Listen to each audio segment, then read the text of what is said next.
Hello, my name is Christoph Hermann from Oldenburg, Germany. Hello, and I'm Wael Elderedi, and I'm talking to you from Valparaiso, Chile.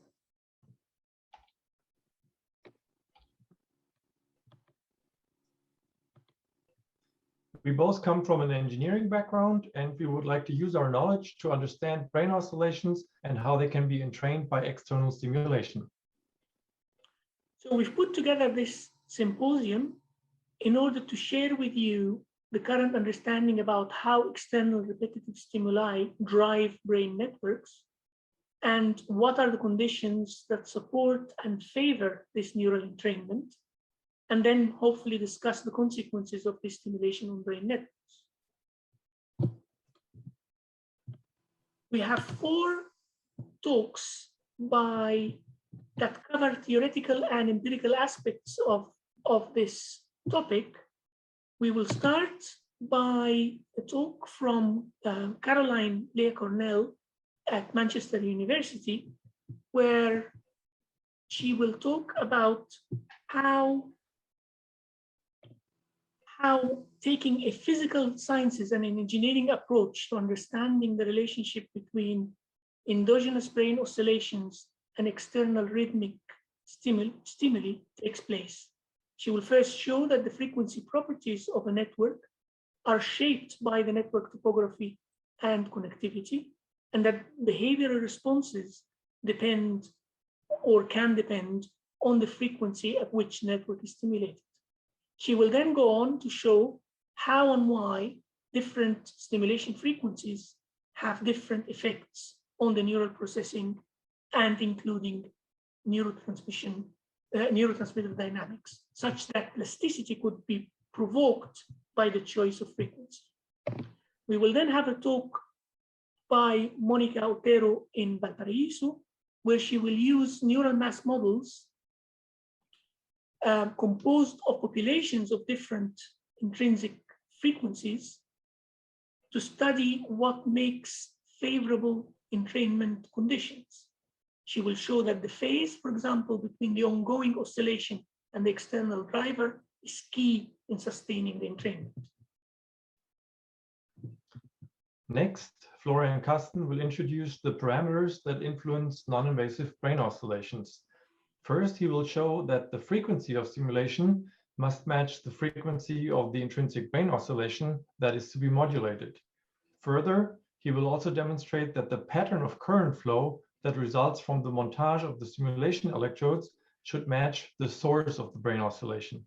Finally, the intensity of the intracranial current depends upon anatomical differences and is crucial for the outcome of the stimulation. And in the last presentation, Jill von Conta will introduce a new type of transcranial brain stimulation, which is called transcranial interference stimulation. The method uses 2 or more pairs of electrodes to elicit 2 beams of current density with different frequencies. The overlap of these 2 beams then is intended to modulate brain oscillations at the so-called beat frequency. This has so far never been done in humans, and she will discuss her preliminary results.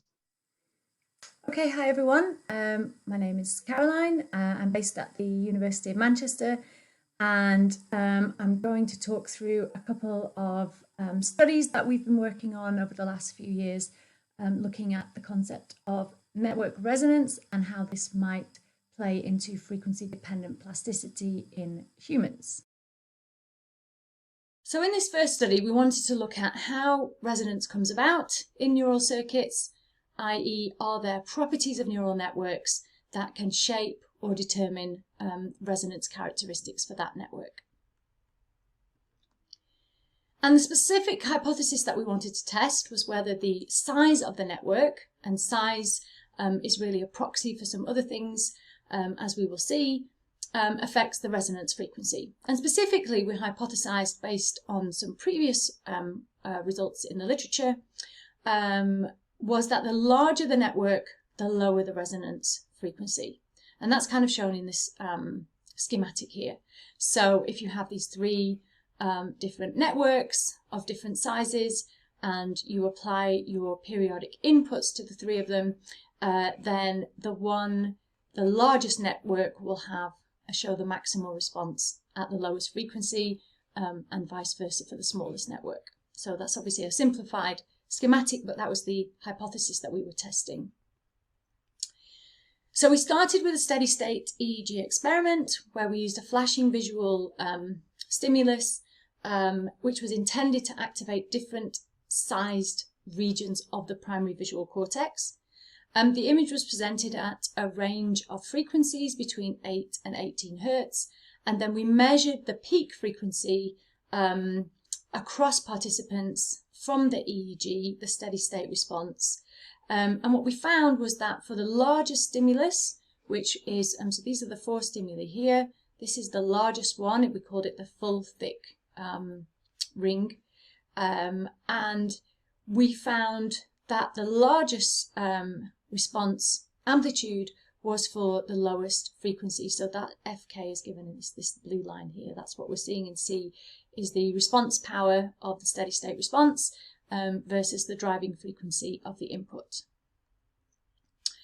The other 3 stimuli, we have a thin full hemifield and 2 thick half hemifields. They were designed to be equal in size, but different in structure.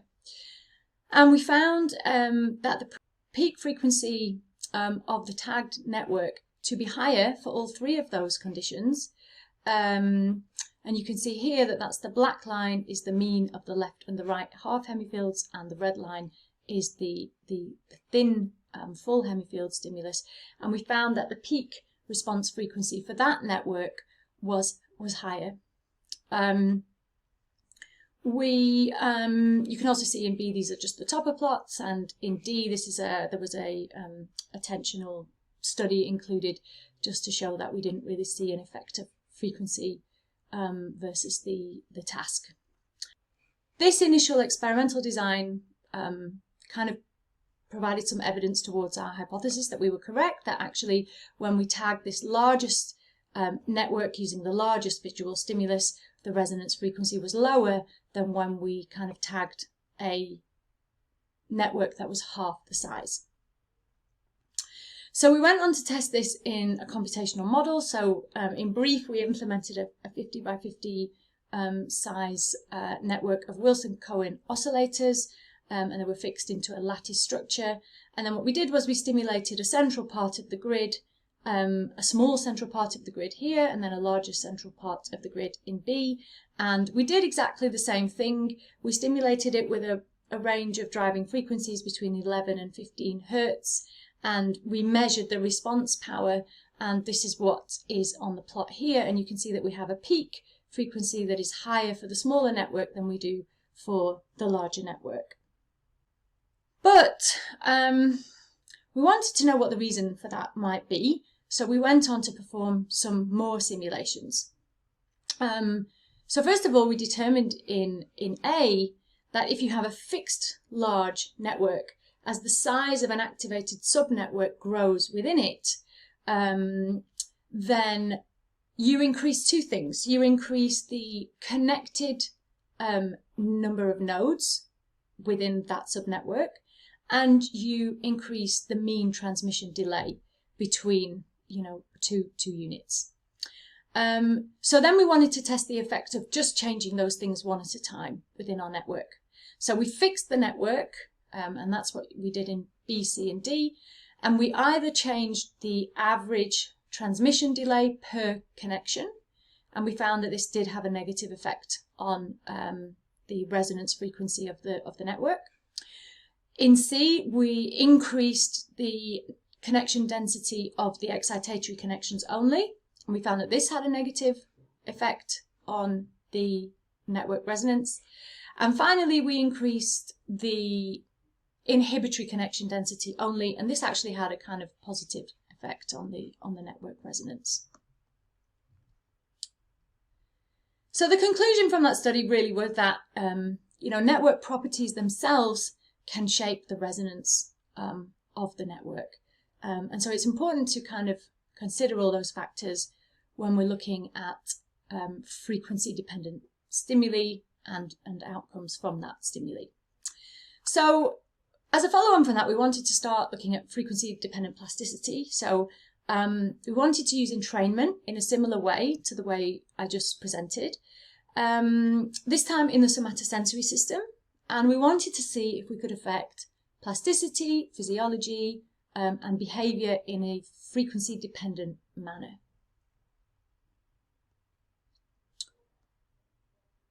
So the first thing we did was to run a psychophysics experiment. So we co-stimulated digits 2 and 4 of the right hand. I'm holding up my hand here. So digit 2 is your index finger and digit 4 is your ring finger. And we did so with a rhythmic stimulus that was delivered at either the resonance frequency of the somatosensory cortex, which was around 23 hertz, and we used 23 hertz, and that line is shown in blue. I'll talk you through these graphs in just a second. Below resonance was, we used a 7 hertz frequency stimulus, and that's shown in black, and the above resonance frequency was 39 hertz, and that's given there in red. So the graph on the left is a measure of mislocalization errors over time, starting at baseline. So we have a pre-stimulus baseline here, and you can see everybody was scoring around the same in each of the 3 conditions. And then we co-stimulate the 2 digits for 20 minutes, and we repeat the test, and another 20 minutes, and we repeat the test, and another 20 minutes, and we repeat this test. And what you can see was that for the above resonance stimulation, participants' task performance became impaired almost linearly with time. On the right, we have a different story. This was looking at the reaction times of the exact same test. And what we found in this case was that the below resonance frequency, the black line, people got slower, and that is what you would expect. People get quite tired, it's quite boring, and they get tired. Over time, they start to get slower. The above resonance frequency, they stayed the same, but for the at resonance condition, people got significantly faster at the test. So to understand some more about what might be kind of underlying those behavioural changes, we repeated this study in the MRI scanner to look at some Fmri measurements. So we localised the digit regions for digits 2 and 4. 2 and 4 in contralateral somatosensory cortex before and after 46 minutes of co-stimulation at the 2 driving frequencies of interest. So we dropped the 7 hertz because it didn't seem to really be having any effect on behaviour in the previous slide. And so we looked at the at resonance case, which was 39 hertz, and at resonance 23 hertz, and the above resonance case, which was 39 hertz. So in B, what you can see is the digit regions for an exemplary participant, and these have been localized pre and post stimulation. In A, we measured the distance between these 2 digits, pre and post stimulation, and pre is given, it's the blue bar, and post is given in the red. And what you can see is that we found no difference in digit region separation for the at resonance condition, but we did find evidence of the digit regions kind of shifting or merging closer together. The distance between them decreased over the 46 minutes of stimulation. And that could be, a mechanism underlying the impairments on the behavioural test that we saw in the previous slide. We also looked at coherence between the 2 digits, again, pre-stimulation in blue and post-stimulation in red. We found no change here in the above resonance condition, but at resonance, we found this clear increase in coherence. And this could be the mechanism underlying the decreased reaction times that we found experimentally on the previous slide. So we tested this in a computational experiment, which I won't go into too much detail here. Essentially, we implemented a network of Wilson-Cohen oscillators, very similarly to the example I gave you in the last few slides. But this time we allowed the connections to be plastic, and they exhibited both Hebbian and homeostatic plasticity mechanisms. We stimulated two patches within the network in the same way as we did in the experimental paradigm. We were trying to simulate the experimental paradigm here. And then we looked at the change in connection strength within the patches, and then from the patches to the outside of the patches, and then only outside the patches. So what we found was when we were looking at connection strengths within the activated patches, these were maximized when we stimulated at a frequency that was close to the resonance frequency of the network. So that was around 15 Hertz in this case. When we were looking at connections going from the activated patches to the outside, these were maximized at higher frequencies. And when we were just looking at connections outside of the activated patches, these were not affected by stimulation frequency. And so this kind of ties in with what we found in the experimental work, that this when we stimulated above the resonance frequency of the system, we found this shifting of the digit regions, which could be facilitated by this increased lateral connectivity going from the patches to the outside of the patch. And perhaps when we stimulated at the resonance frequency of the system, that was kind of underlying that increased coherence that we saw within the patches. And so the conclusion from that study was that, network resonance itself influences the effect of frequency-dependent stimulation. We have to think of stimulation in terms of resonance of the network that we're trying to alter. To follow on from that, we wanted to look to understand the mechanisms, the physiological mechanisms underlying the changes that we saw in those last few slides. How exactly does frequency affect physiology? And a prime candidate for this investigation is the neurotransmitter GABA, because previous animal work has found that at low frequencies, excitatory potentiation is inhibited by GABAergic neurons, whereas high frequency stimulation causes disinhibition of this system, allowing excitatory potentiation and therefore LTP to occur. So GABA seems to have a role in frequency-dependent plasticity, and that has come from animal work. And we wanted to test, if we could, if it also has a role in the same processes in humans. So our hypotheses was that the inhibitory processes at the border of the activated patches may be weakened during co-stimulation using the higher frequency, the 39 Hertz stimulation, allowing the digit regions to expand or shift, which would result in impaired performance of the mislocalization task. So GABAergic inhibition has been shown to be crucial to LTP-like plasticity in the motor cortex, and we hypothesized that this would be the same in the somatosensory cortex. Now at 23 Hertz, we hypothesized that there was no change in lateral inhibition, which would allow the digit regions to remain intact. So in terms of what we would expect to see in terms of changes in GABA concentrations, we would expect to see no change after the 23 Hertz stimulation and a reduction in GABA after the high frequency stimulation. So to test this hypothesis, we used the same co-stimulation paradigm as before, and we acquired magnetic resonance spectroscopy for the first and last 12 minutes of 46 minutes of co-stimulation. And MRS spectroscopy is a method we use to measure changes in the concentration of neurotransmitters GABA and glutamate. So first of all, these are the results from the forced choice tactile mislocalization test. So we repeated that.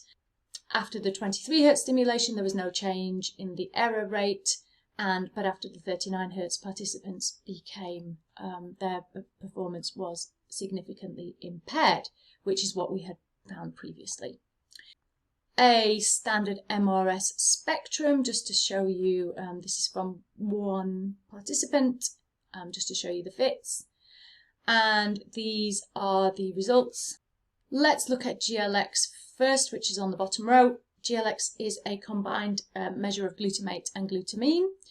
And these are the two conditions. This is the 23 Hertz early and late acquisitions, and the 39 Hertz, and there was no significant change in GLX for either of the conditions, pre and post stimulation.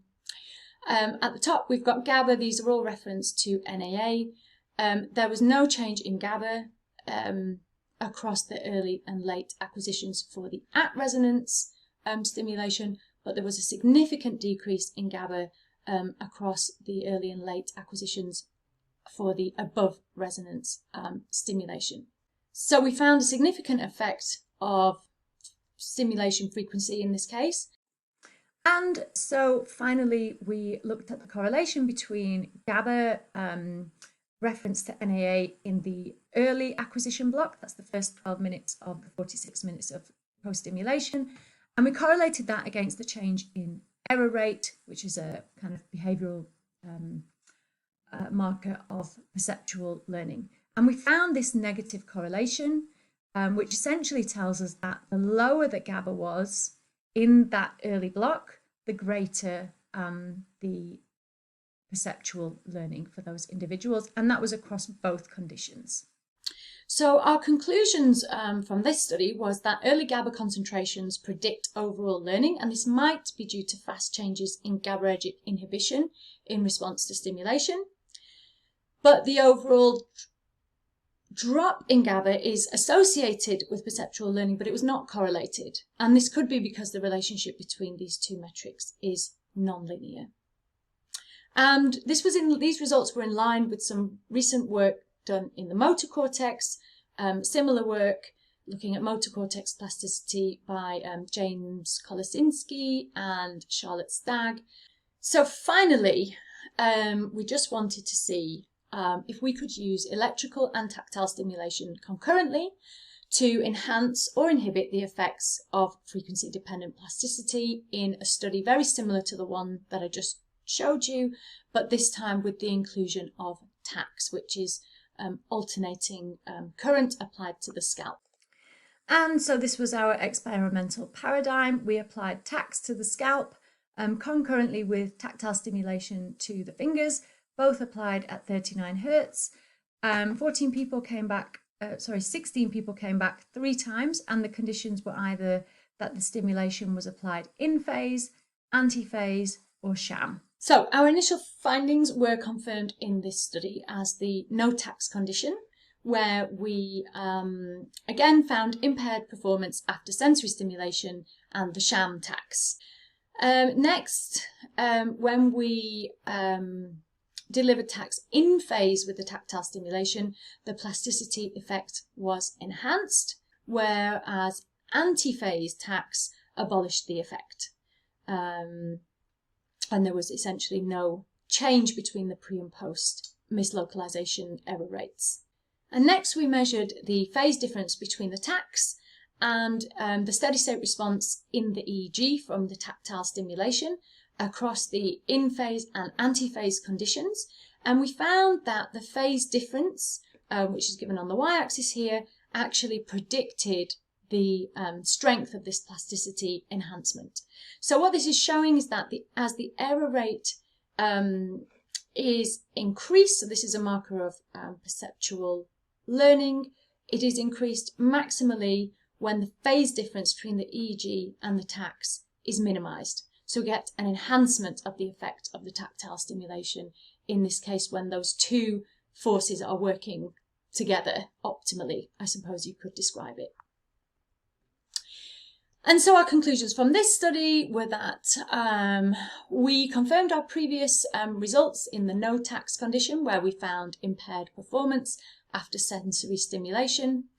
Tacs delivered in phase enhanced the plasticity effect, whereas anti-phase Tacs abolished it, and the precise phase difference between ongoing neural activity and Tac stimulation is associated with the degree of plastic change.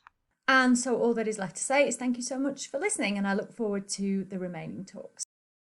Hello everyone, my name is Mónica Otero and I am a postdoc fellow at the School of Biomedical Engineering at the Universidad of Valparaíso in Chile.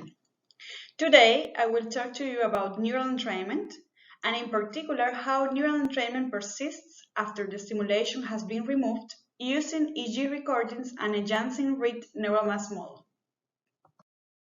The EEG is the electrical brain activity recorded over the scalp. It represents the synchronic activity of large neural populations. It is characterized by an oscillatory signal, which is the result of the coupled activity among different neural circuits, establishing the synchrony needed for many cognitive processes. A malfunctioning in this synchrony has been associated with several neurological diseases as schizophrenia, epilepsy, and Parkinson, among others. Brain oscillations occur at different scales, brain regions, and different frequency ranges. Alpha oscillations, a rhythmic activity between 8 and 14 Hz, is the most prominent band of the EEG. They are characterized by an amplitude peak at the power spectrum, which is particular of every person, and it is known as the individual alpha frequency peak. It is widely accepted that EEG alpha oscillations represent a neural mechanism modulating perceptual and cognitive processes in the brain. These oscillations can be explained as phase changes representing the alternance between excitatory and inhibitory states of the underlying neural networks.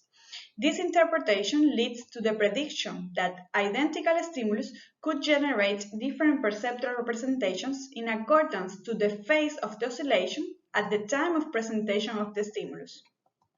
In fact, there are investigations which have found that the detection rate of brief visual stimulus and the identification of acoustic stimulus in noisy environments depend on the phase of the alpha oscillation at the time of the stimulus is presented. These results suggest that perception may operate in successive periodic cycles, alternating between phases of optimal excitability, where stimuli are perceived, and phases associated to a high inhibition in which the same stimulus is less probable to be detected.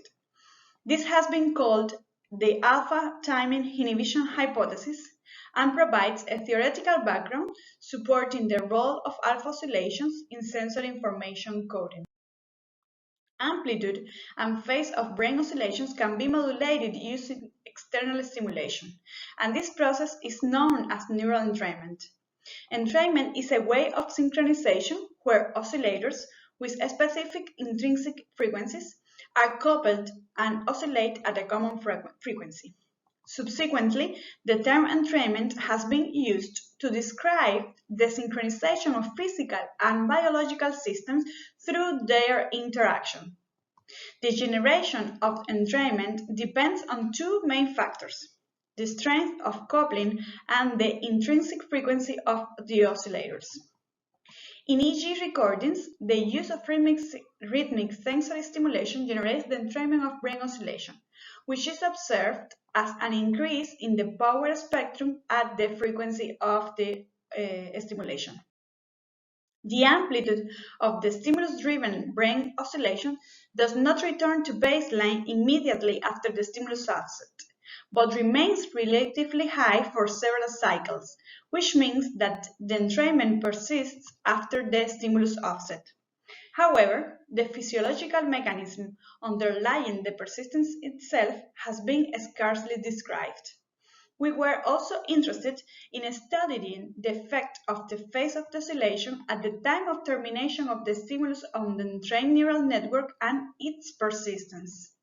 This theoretical framework led us to our research questions. Thus, the duration of the persistence of the entrainment will depend on the phase at the stimulus offset. Moreover, do neural population characteristics shape an entrainment and its persistence? In order to answer these questions, we used experimental and computational models to study the relationship between the properties of the neural network given by the intrinsic frequency and the phase of the network and our ability to entrain this neural network using sensory stimulation and how this affects the persistent duration.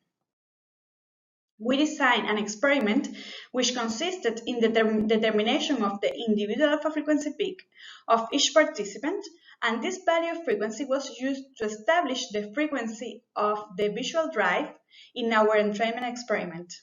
The experiment consisted in the presentation of an intensity varying light following a sinusoidal wave, where the stimulus offset coincided with one of four possible phases of the sinusoid, defining four experimental conditions.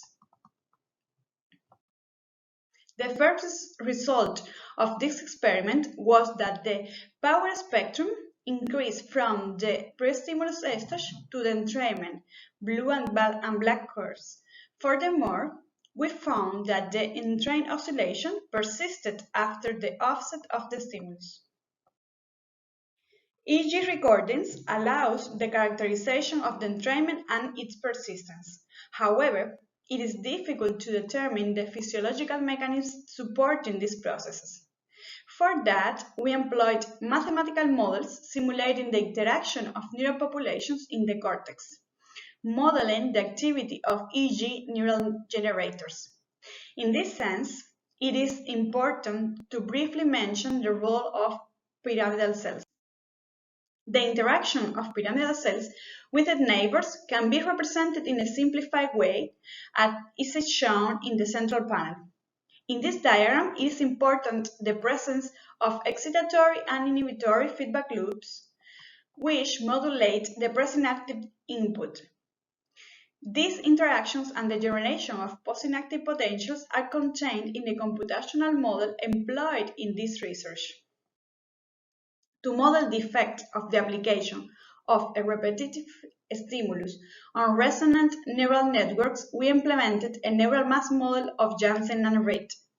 The model consisted in one or two cortical columns composed by two populations or resonance circuits deployed in parallel and tuned to alpha and gamma oscillations respectively. This methodology was proposed by David and Friston in 2003 and constitutes an expansion to the original Janssen and Reed model. This allowed to generate model outputs comparable to the EEG recordings with a power spectrum covering from theta to gamma oscillations. Each population was composed by three subpopulations of interconnected neurons: pyramidal on gray, excitatory on blue, and inhibitory interneurons. In this circuit, the excitatory output of pyramidal cells is sent to both types of subpopulations, which at the same time provided feedback loops to the pyramidal cells. Furthermore, pyramidal neurons received an external input, P, representing the afferent background of other regions or noise, as well as any other input corresponding to an stimulus. The first type of operation in the model is given by the postsynaptic generating functions, H, I, and HE, which represents the inhibitory and excitatory postsynaptic potentials respectively. The parameters controlling the regeneration of these postsynaptic potentials were different for every population and were determined such that the resonance frequency of the population were in the alpha band near 10 Hz and near 40 Hz for the gamma population.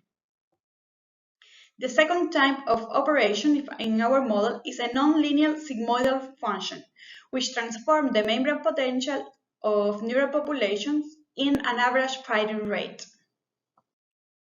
In the model, the relative proportion of every neural population was controlled by the omega parameter, defined between 0 and 1. This parameter accomplished the restriction that the summation of the proportions of every population was 1.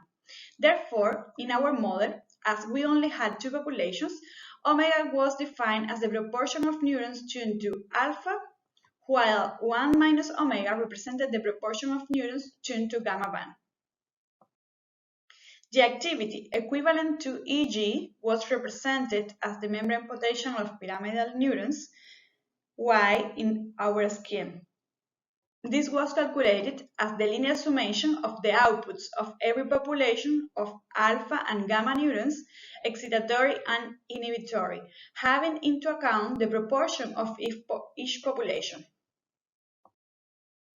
In this slide is shown the output of two cortical columns, mainly tuned to alpha, with an 80 or 90% of the neurons tuned to that band, when the input was a noisy sinusoidal at 11 Hz.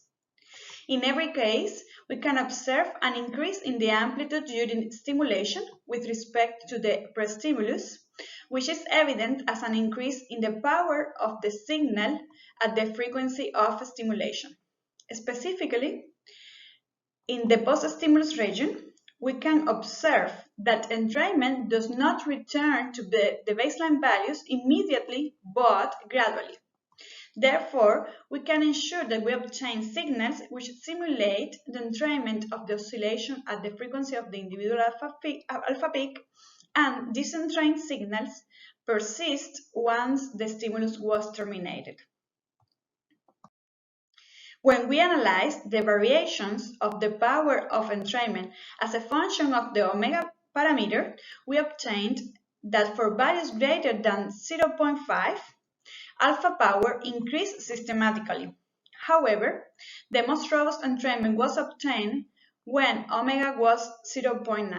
This result allowed us to conclude that the power was maximal when the frequency of stimulation matched the preferred frequency of the column, given by the proportion of neurons tuned to that frequency.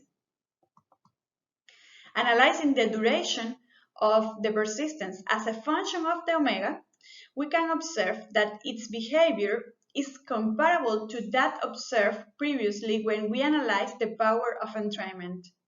This result indicates that a robust entrainment is needed to generate the persistence of the entrainment after the stimulus offset.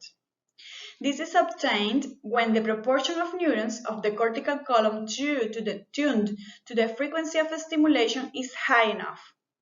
When omega was 0.9, the duration of the persistence was approximately 270 milliseconds, which is equivalent to 3 cycles of stimulation. This value of persistence duration is comparable to those found in our experiments and also in previous investigations reporting the persistence of the entrainment. We also studied the propagation of the entrainment and the persistence. To do so, two cortical columns were coupled unidirectionally from column 1 to column 2. The main goal was to investigate the effect of an oscillatory input applied to the first column and analyze under which conditions the second column was also entrained. In this context, extrinsic noisy inputs N1 and N2 were different for each column. The input of column 1 was the noise N1 plus the oscillatory signal of the stimulus, and the second column received the external noise N2 plus the output of the first column as an attenuated input controlled by the factor K12.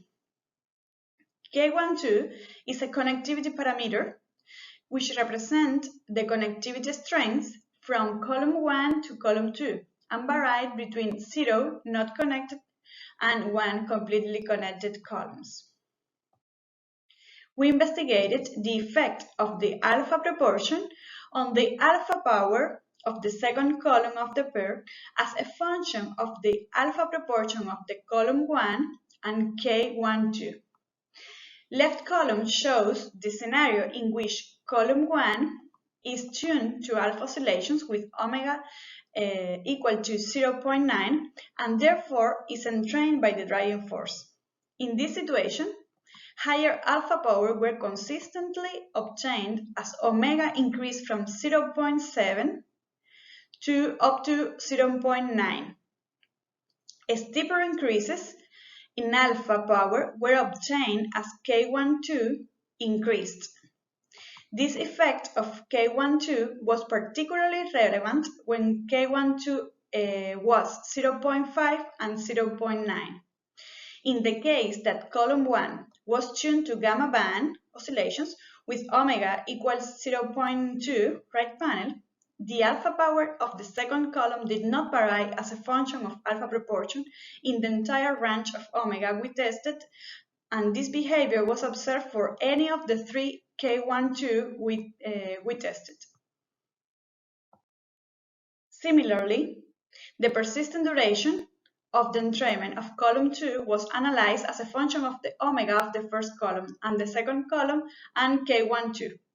As we can observe, the omega of column 2 had a statistically significant effect on the duration of the persistence as the omega increased in values. For omega between 0.7 and 0.9, the persistent duration increased as K12 varied from 0.1 to 0.5 and remained constant when K12 increased from 0.5 up to 0.9. In the case that the column receiving the 11 Hz stimulus was tuned to gamma oscillations, omega equal 0.2, the coupling strength did not have any evident effect on the persistent duration of the second column, as we observe in the right panel. Furthermore, we analyzed the effect of the phase of the alpha oscillation on the persistence using the experimental paradigm and our model. In the experimental part of the study, we found that the phases of the stimulus offset were distributed in a particular range of phases of the EEG signal. Furthermore, we found that persistent durations were longer when the stimulus offset coincided with phases towards the trough of the EEG signal, phases 0 and p/2 of the stimulus offset. On the other hand, shorter persistent durations were obtained when the stimulus offset corresponds to the peaks of the EEG signal, phases p and 3 p/2 of the stimulus offset. In the right panel, we present the variations of the duration of the persistence as a function of the phase of the oscillation at the stimulus offset obtained in our model. The duration of the persistence highly depended on the phase of termination of the oscillatory activity. As we can see, the longest persistent duration was found when the phase of the model output at the stimulus offset was near pi. The shortest persistent duration were encountered in the opposite phase, phase 0. In general, falling phases of the stimulus offset lead to longer persistence than that obtained when the phase of the EEG-like oscillation was towards the rising phases.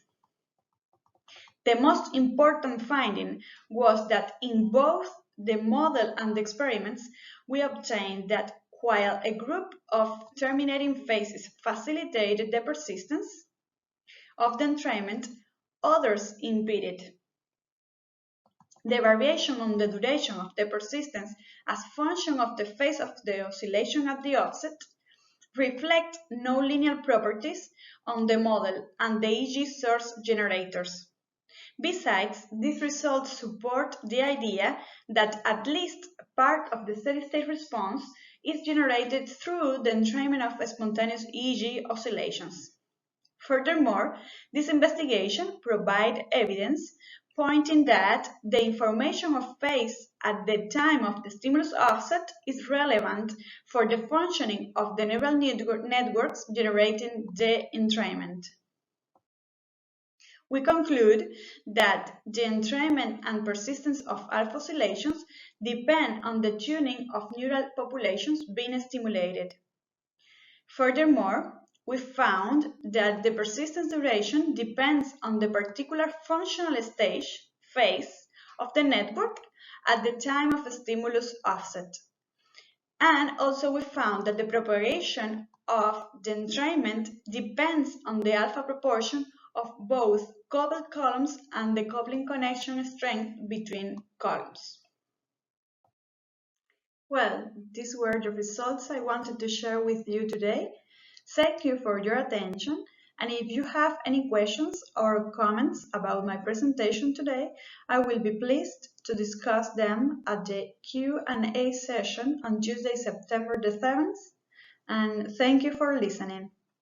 Hello everyone and welcome. My name is Florian Kasten. I'm a postdoctoral researcher at the Experimental Psychology Lab at the University of Oldenburg, and today I'm going to talk about the role of individual electric fields and intrinsic oscillatory brain activity for non-invasive brain stimulation, and in particular I will focus on a specific form of non-invasive brain stimulation which is transcranial alternating current stimulation, or TACS in short. In general, we've already heard quite a lot about brain oscillations and entrainment over the course of this symposium, so I will only give a short recap in the context of TACS. In general, we are interested in brain oscillations, and as you're probably aware, brain oscillations in different frequency bands have been associated with a plethora of cognitive functions, and also dysfunctional patterns of brain oscillations are observed in various neurological and psychiatric disorders.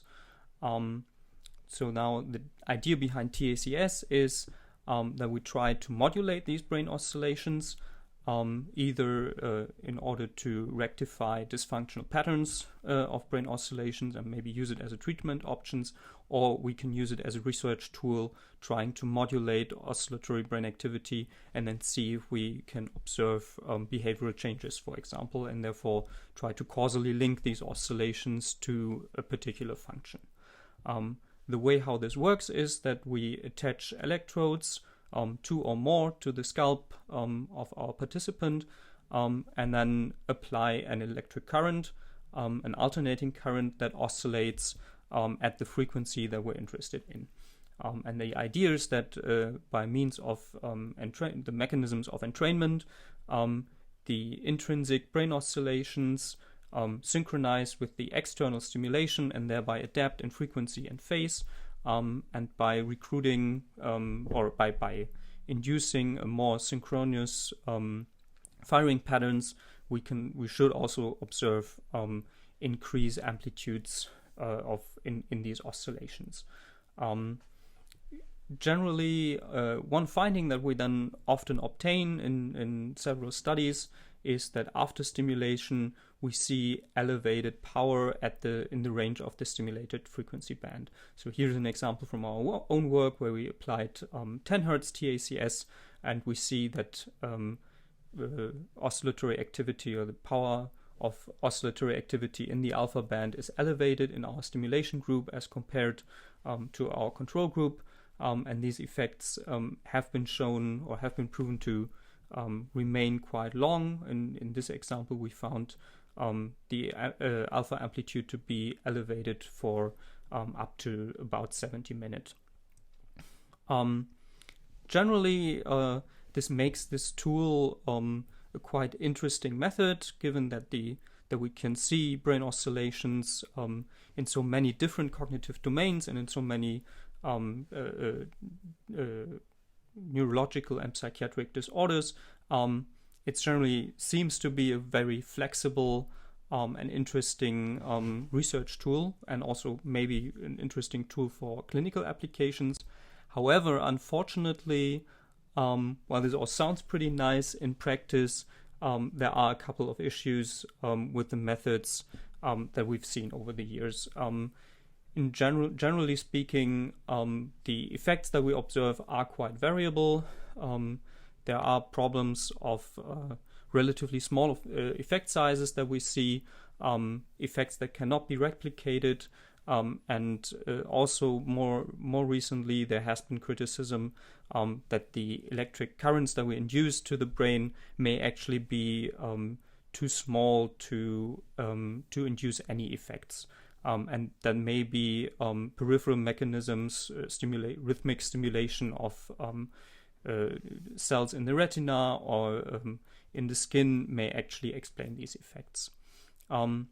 Another factor that might be very interesting to look at is individual anatomy. So there was a very interesting study in 2015 from Laksho and colleagues who did simulations with individual structural MR scans from a variety of participants, and they applied the same electrode montage for every participant and then simulated the resulting electric field.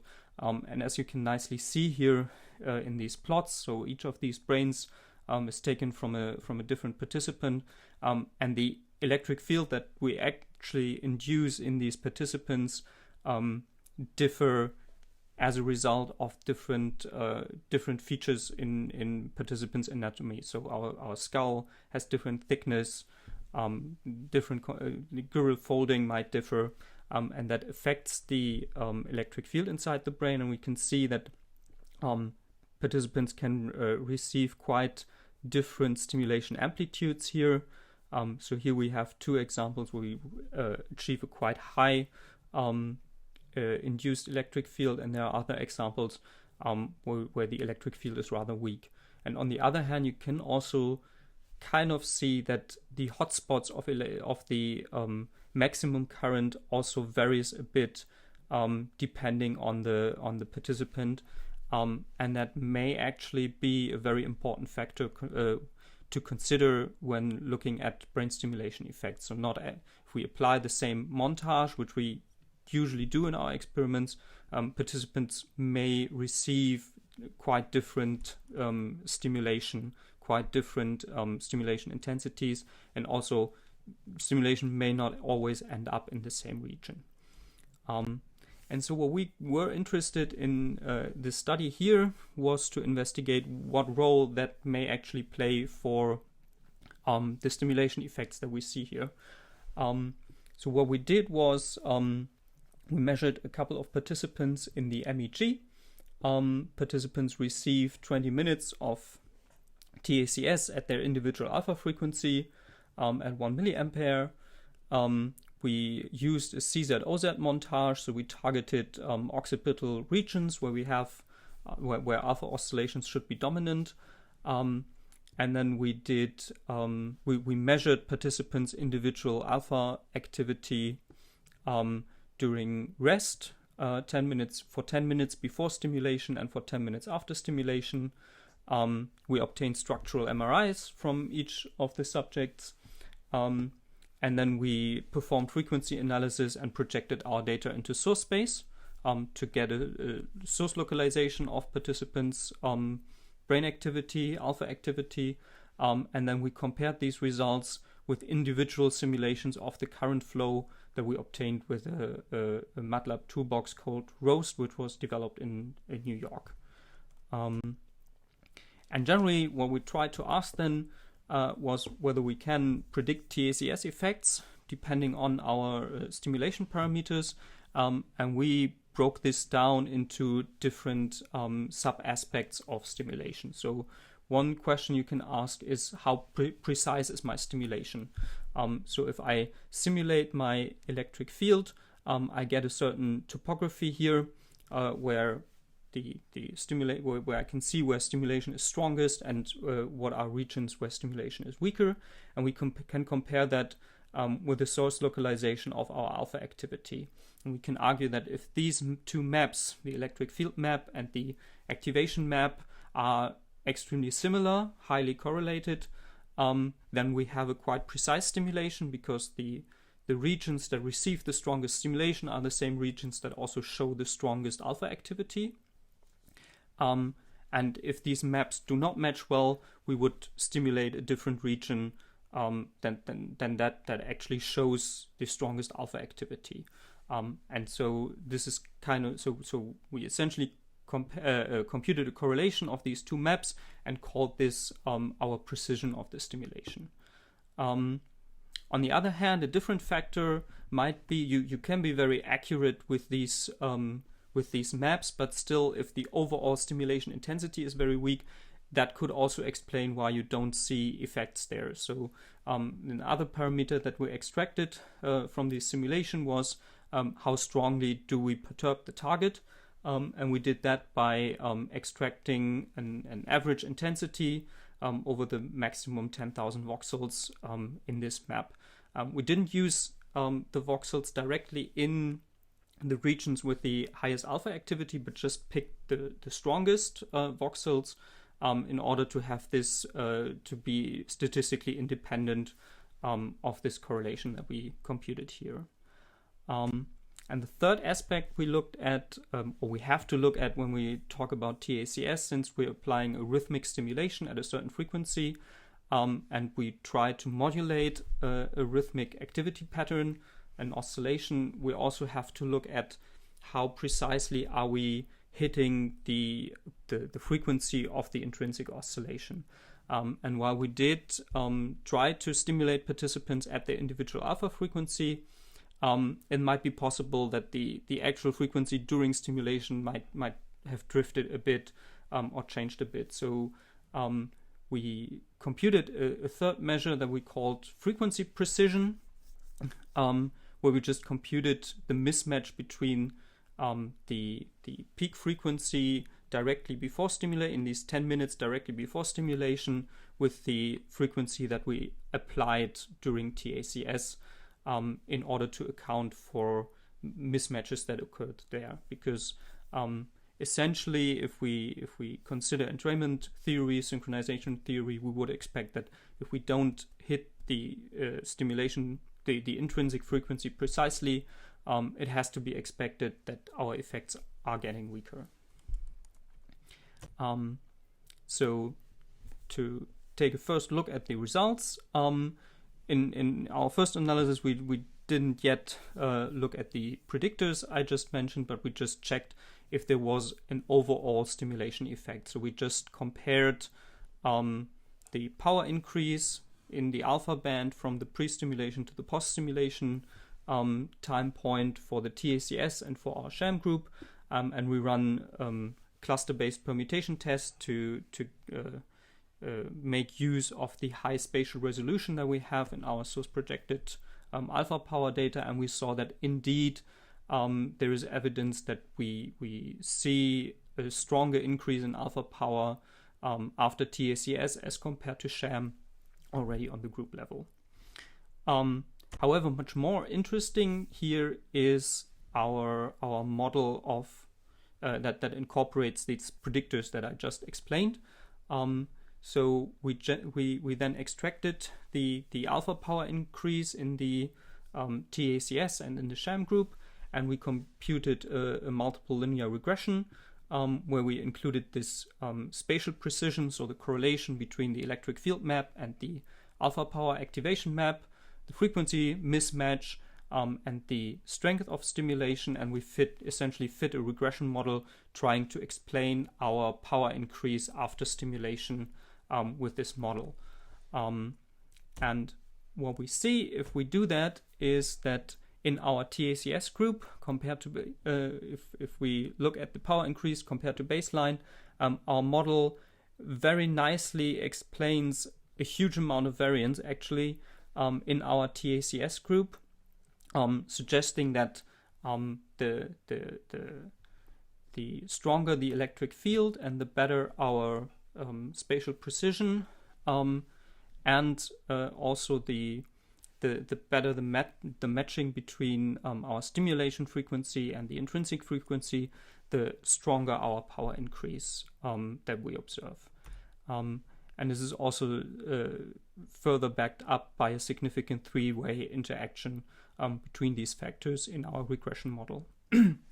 Interestingly, if we fit the same model to our sham data, the model does not explain, barely explains any variance, and the overall model also is not significant at all, which is also a very important aspect here, since this group does not receive active stimulation. We wouldn't expect that these parameters that are directly linked to our stimulation would explain variance. and we could verify that here. Here's a different perspective on this data, just looking at the predicted values and the observed values in our study. See that here again for the TACS group, we can see, and you would expect if the points directly lie on the diagonal, we have a very good explained variance. We can see that this works quite well for our TACS group. It doesn't work well with the sham group. And what we also did, since the sample is not overly large, and we also see that there might be some data points that you could consider outliers, we ran a leave one out cross-validation, trying to predict each data point using the other data points. And we see that we can still, if we do that, we still explain quite a lot of variance. And the third thing that we did was we conducted a replication experiment within that study, where we used a within subject design and directly compared the power increase after sham with the power increase after TACS. And in this new sample, our model again explains quite a lot of the variability in our stimulation effect, essentially replicating what we found in our first sample. So generally, that suggests that individual electric fields and a precise match of stimulation frequencies may actually play a very important role in for our stimulation effects, which kind of brings us to the question: does that mean that we should now always try to optimize everything? We could try to very precisely tune our stimulation frequencies, and we could also try to very precisely tune our stimulation montages. And one example where we tried to do that recently, I would like to briefly show to you. So what we tried here with our colleague Heiko Stecher was to adaptively adjust our stimulation frequency depending on an EEG measure that we took in an intermittent stimulation paradigm. So we would always stimulate in this design, we would always stimulate for 8 seconds and then measure EEG for 8 seconds, stimulate 8 seconds, measure EEG for 8 seconds. And in these 8 seconds EEG measurements, we would always extract the individual alpha frequency and then adapt our stimulation in the next block. And we compared that to fixed frequency stimulation, where we just determine the frequency in the beginning and then run with that throughout the whole experiment. Interestingly, our fixed frequency stimulation in that study actually outperformed the individual adaptive stimulation, which was a kind of unexpected finding. We still kind of have to figure out good explanations why this happened in this case. It might be that these entrainment effects don't build up very well if we vary the frequency all the time. But I just wanted to show this as an example that if we want to optimize, then we might really have to wrap our head around how to do this in a way that we actually achieve our desired results. And another aspect to think about that I would like to add is maybe the variability that we see can be very informative, because what we essentially did here in the experiment I just showed you was we created a model that incorporated our assumptions about the underlying mechanism. So we assume that when we stimulate the brain electrically, we expect that effects get stronger the stronger we stimulate, and effects get stronger the more precise we stimulate. And so if we can incorporate this variability in our model, we can actually create a model that is much much closer resembles the mechanisms that underlie our stimulation effects, and that might actually be a lot more convincing and also a lot more powerful than just comparing group averages, for example. Obviously, in clinical settings, we still might want to optimize, because there we want to achieve optimal treatment effects for all participants and all patients, and so there obviously we now have very nice toolboxes that incorporate optimization algorithms. So there is we have quite powerful tools to try to optimize stimulation effects, montages, and so on. And so especially there might be a very important application for that. Okay, to sum up what I presented here, generally we found evidence that individual differences may explain a huge amount of variability of brain stimulation effects, and that I hope I might also be able to convince you that modeling dose-response relationships rather than testing group averages may actually be more or an interesting tool to study brain stimulation effects, and may also be more sensitive towards hidden patterns. We can test and might be also be very interesting, since we can directly test our assumptions about the underlying mechanisms, because we incorporate the dependence on stimulation frequency and dependency. What you should keep in mind, though, is of course the simulations that we run here are just models that make a lot of assumptions, and so in the end we end up with a sort of noisy prediction of the actual electric fields that we induce. So that always has to be considered when discussing these findings, and we have to be very careful about how to use the models. And also what might be very important is we have to do research, in my opinion, about how to optimize. So in my example here, we compared the activation and the electric field maps, but essentially we don't really know where we have to stimulate in order to get our maximum effect. Do we really have to target the hotspot where we see the largest activity? Should we try to generally reproduce the activation pattern? Should we try to target a certain region of interest based on an atlas? There's quite a lot we still don't really know, and so there's kind of a quite open field for more research. And with that, I would like to thank you for your attention. If you have any questions about my presentation, I'm very happy to answer them in our Q&A session. And here is a picture of the wonderful people I'm working with. Thank you.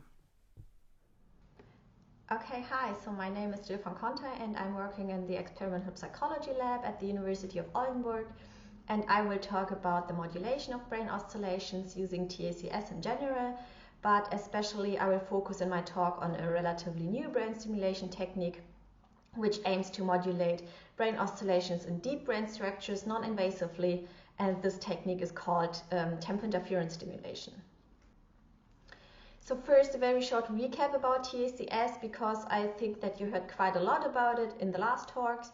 So TACS is a relatively well-known and established method to modulate brain oscillations and human behavior. It employs an alternating sinusoidal current restricted to one frequency, and TACS aims to entrain endogenous brain oscillations such that they follow the external stimulation in regard to the phase and also the frequency. The most commonly observed effect of TACS is the elevation of the power of endogenous brain oscillation in the range of the target frequency after stimulation. And this was shown, for example, in the previous talk for the alpha band. However, TACS was mainly developed to modulate brain oscillations in cortical areas.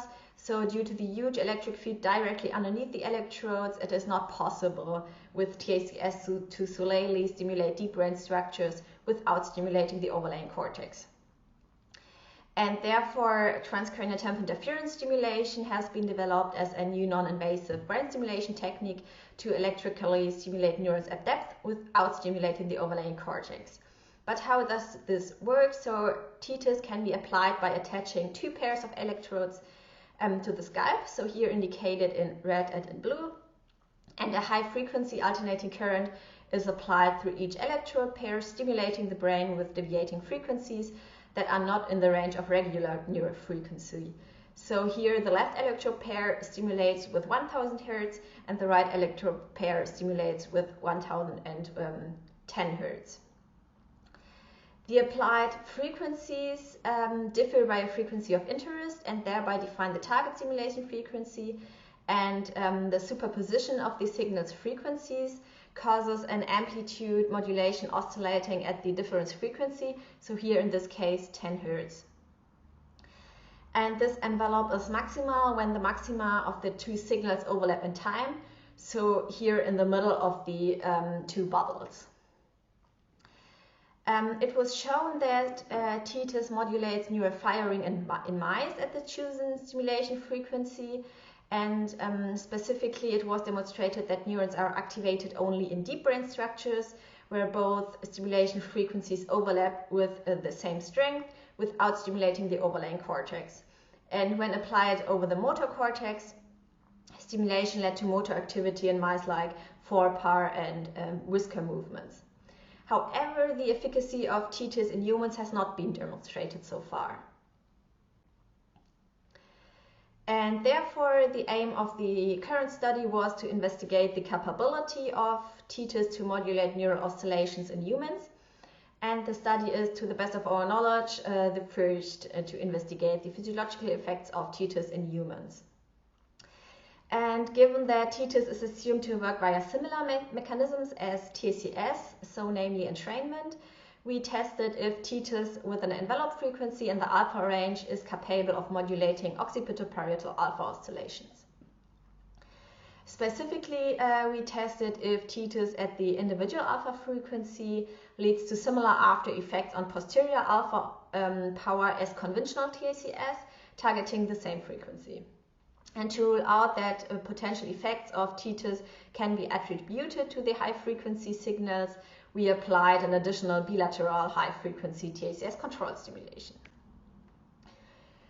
To be a bit more specific, we hypothesized that the power in the alpha band in the MEG during a simple vigilance task will have a higher increase from the pre to the post stimulation period after TITES as compared to the control stimulation. And we expected the same difference between the TACS and the control condition. And subsequently, we expected that there is no detectable difference between TITES and TACS. Okay, so how did we plan the experiment in order to test the hypothesis? So prior to the main experiment, the individual alpha frequency was determined based on a 3-minute resting state MEG measurement. And then the main experiment started with 10 minutes of baseline MEG, followed by 20 minutes of either TACS, TITES, or control stimulation. And all participants run through all stimulation conditions in a randomized order. So in total, we measured 34 subjects 3 times. So we had a within-subject design. After the stimulation period, 10 minutes of post-MEG was recorded. And to be a bit more specific in regard to the stimulation frequencies, we determined, defined the frequencies for temp interference with frequency 1000 Hz minus the ERF divided by 2 and the frequency 2000 Hz plus the IRF divided by 2. And for the controlled stimulation condition, both electrode pairs stimulated at a frequency of 1000 Hz. And TACS was applied, of course, at the individual alpha frequency. During the recordings, the participants performed a visual change detection task in order to warrant that participants remained awake and attentive. And their fixation cross was presented at the center of the screen, and at random intervals the fixation cross rotated by 45 degrees, and the participants were asked to respond to the cross rotation by pressing a button with their right index finger. Okay, where did we place the electrodes for the different stimulation conditions? So we used simulations of electric fields to verify that the TACS and TTIS electrode montage achieve similar electric fields inside the brain and that they are comparable. So for TACS, we used a conventional electrode montage to increase the power in the occipital alpha range. So we choose here CZOZ. And for TTIS, we searched for an electrode montage that results in a similar electric fields, and therefore one electrode pair was placed centered over electrode positions C3 and O1, and the other electrode pair was positioned centered over C4 and O2, and the resulting electric fields correlate with 0.98. Okay, before I will go on with the results, I want to emphasize that the following results are really preliminary. So we started a few weeks ago with the data analysis, and unfortunately the results are not as expected, which makes the interpretation a bit difficult, and we would be more than happy to hear your thoughts about it on the live Q&A session. Okay, first of all, maybe a few words to our data analysis pipeline. So we pre-processed the data and ended up with the frequency spectra for all conditions, of course, and we projected the power in the alpha band into source space by calculating a Dix beamformer. So here we can see the frequency spectra averaged across all gradiometer and all subjects for the control stimulation condition. And we can see that we have an increase in the individual alpha frequency power from pre to post stimulation, and on source level the activity around the individual alpha frequency plus minus 2 Hz is parieto occipital. This is what we expected to see. For TACS, we can mainly see the same pattern, so we have a similar increase in the alpha power and also a parietal occipital alpha source. And in the TTIS condition, we can see that the alpha power pre to stimulation was slightly lower than in the other conditions. However, the increase seems to be quite similar. So to shortly summarize, all conditions show an alpha increase. This is what we expected, but unfortunately, all conditions seems to have a similar increase in the individual alpha frequency power, and this was really unexpected. So when we focus here on the power at the individual alpha frequency in a region of interest, which we can see here in red, we can see that the alpha increase within this parieto-occipital region of interest is also similar across condition. So the right figure shows the averaged power difference between the pre and the post stimulation at the individual alpha frequency plus minus 2 Hz within this region of interest across subjects and for all conditions, of course.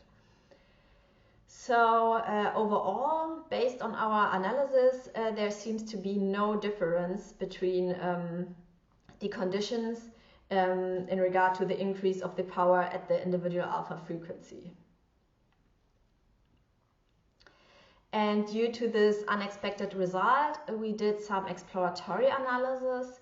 So we tried to find reasons which might explain the fact that on average we didn't find differences across the conditions. And a common approach in neurofeedback is to divide the sample in responder and non-responder. And also for TACS, it is known that effects are highly variable across studies and also across subjects. And therefore we divided our sample in TACS responder and TACS non-responder. And we defined a subject as a TACS responder when he or she shows a higher increase in the power at the individual alpha frequency after TACS than after the control stimulation condition. And then we ended up with 15 responder and 19 non-responder. And we can see here the results for the responders. So on the left, visualized as a box plot, and on the right, we can see the values on single subject level. And overall, we can see that if a subject have a higher increase in the power at the individual alpha frequency after TACS compared to the control stimulation condition, they also have a significantly higher increase in the ERF power after Tacs. And if the increase in the power at the individual alpha frequency of a subject is after TACS lower than after control stimulation, the subject show a similar increase in the power at the individual alpha frequency after Tacs. So there we have no effect. However, noticeable is here that the group of responder and non-responder mainly differ in the increase of the power at the individual alpha frequency in the control stimulation condition. So the main difference here in the plot is the plot of the control stimulation condition. And yeah, so we have to be careful with this approach. However, because of the difference in the control condition, the question arises if there is something different in this group compared to groups without any stimulation from previous studies. So we have to keep in mind that we stimulated the participants during the controlled stimulation condition with 1000 Hertz. So it was not a condition without any stimulation. And due to this reason, we reanalyzed a subset of a data set from the study presented in the previous talk. So we analyzed 34 subjects of the data set by Florian Kasten et al., which were recorded during the same experiment and the same setting. However, the subject that we reanalyzed from this data set received sham stimulation, so basically no stimulation at all. Of course, we have to be careful with the comparison of this data because they are from a different data set, so different subjects, and they had a different experimenter and so on. However, it might help us to understand what happened to our data. And what we can see is that the sham group also show an increase in the power at the individual alpha frequency from pre to post stimulation. And also here the alpha source is parieto-occipital. However, comparing the increase in the power at the individual alpha frequency with the increase in the power at the individual alpha frequency to our control stimulation condition, we can see a difference. So the increase in the sham group is much lower than in the control stimulation group. And when we compare this increase statistically in a parieto-occipital region of interest again, we can see that the sham group significantly differ from all other groups.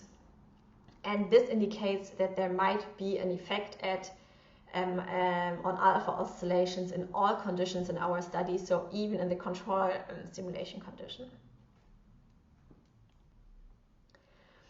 So based on our results and especially based on our exploratory analysis, we have currently two conclusions that might explain the reason why we do not have a difference across our conditions.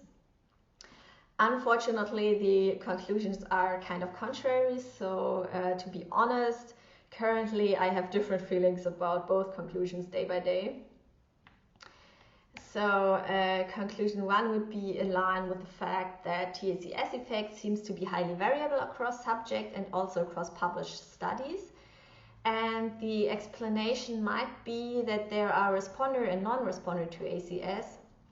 For example, as we heard in the previous talk, due to the fact of different electric fields or frequency mismatch, and maybe there are also other reasons. And given this assumption, we divided our sample in responder and non-responder to TACS, and then we can see in this subsample of the TACS responder a significant effect between the control stimulation condition and our Tacs condition. So this basically means that subjects who show a higher increase in power at the individual alpha frequency after TACS compared to control also show a significant increase in the power at the individual alpha frequency after Tacs compared to sham, compared to the controlled stimulation condition, sorry. So we have an effect of Tacs on the individual alpha frequency power here. Simultaneously, we have no significant difference between the Tacs and the TACS group. This conclusion would raise, of course, the question for further studies: why do we have subjects that respond to TACS and why doesn't others?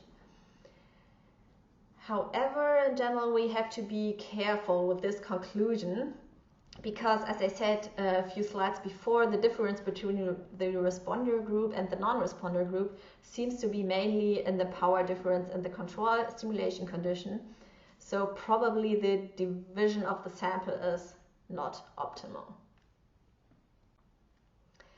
And in general, there are some hints that the control stimulation condition in our study might be not optimal, and there might be an effect in the power at the individual alpha frequency in all conditions in our data, so also within our control stimulation condition group itself.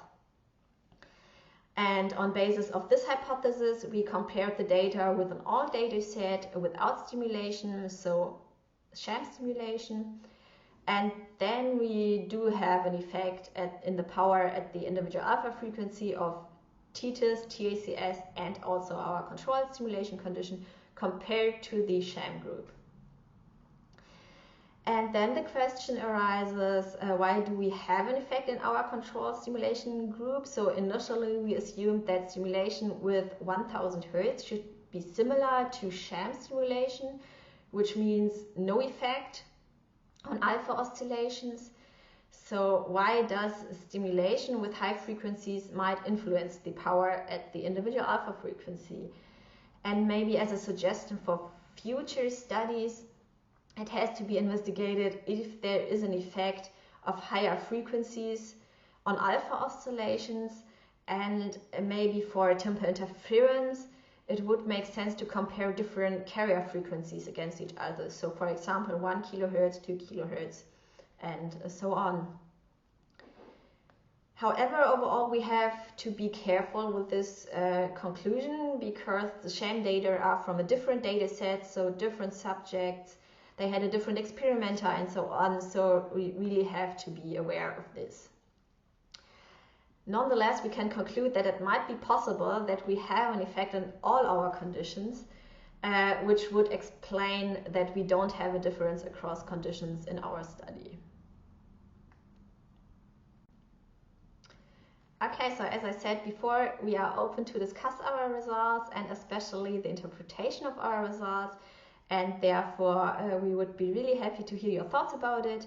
And yeah, we would be happy to see some of you in our Q&A session. And thanks for listening, and see you at the Q&A session.